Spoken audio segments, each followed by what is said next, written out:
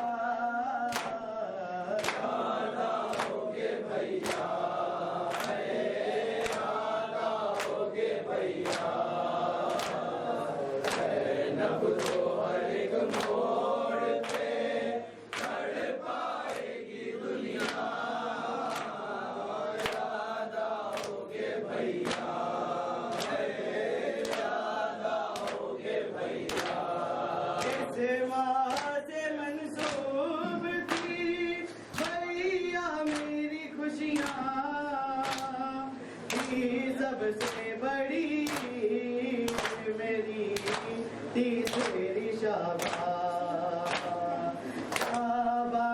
کے جب چاند کو دیکھے کیے بہنا،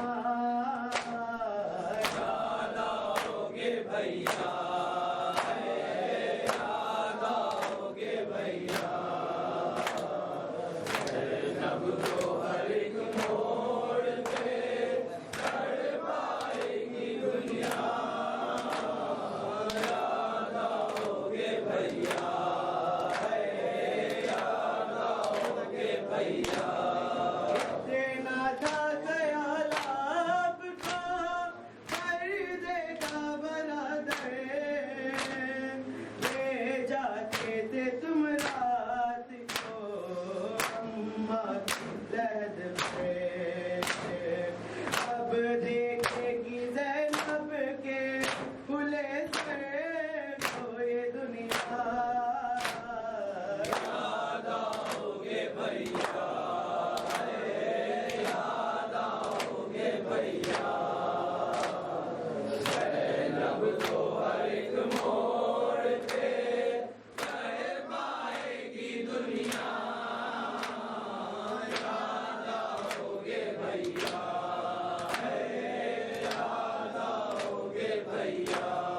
دیدار بھی ہو جائے گا بیٹی کے بہانے، شام کے زندان میں ہوگے سلانے، ہوئے گی نہیں تب میری لوری سے سکینہ،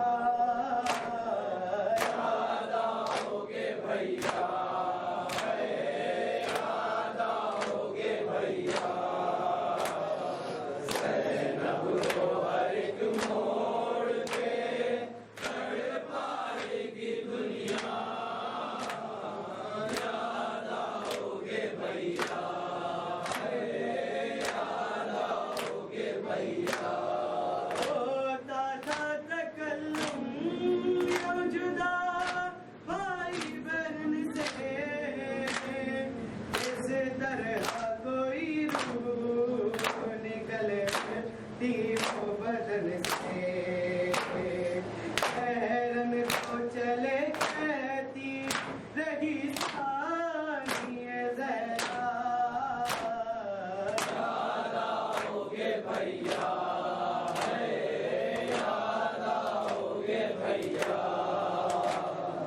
زینب کو ہر ایک موڑ پہ تڑپائے گی دنیا، یاد آؤگے بھیا،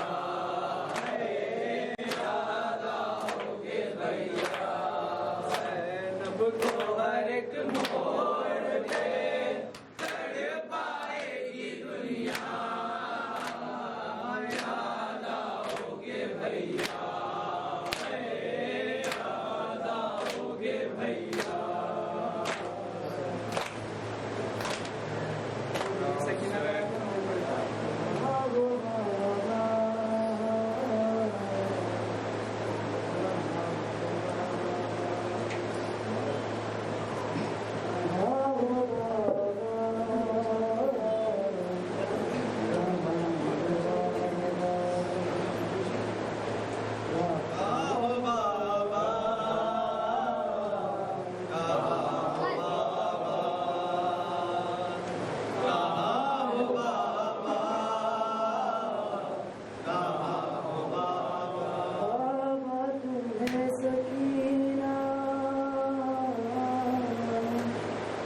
بابا تمہیں سکینہ کب سے بلا رہی ہے، کہاں ہو بابا، کہاں ہو بابا، کہاں ہو بابا،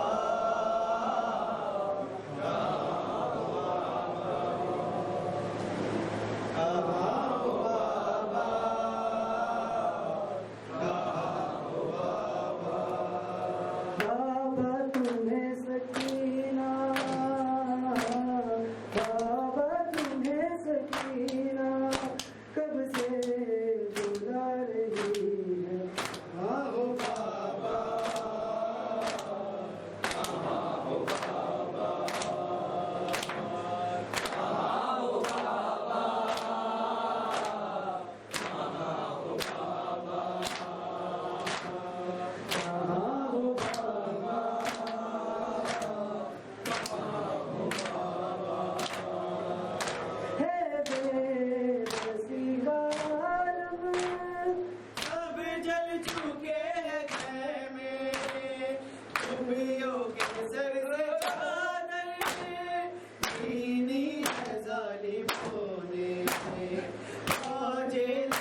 کربلا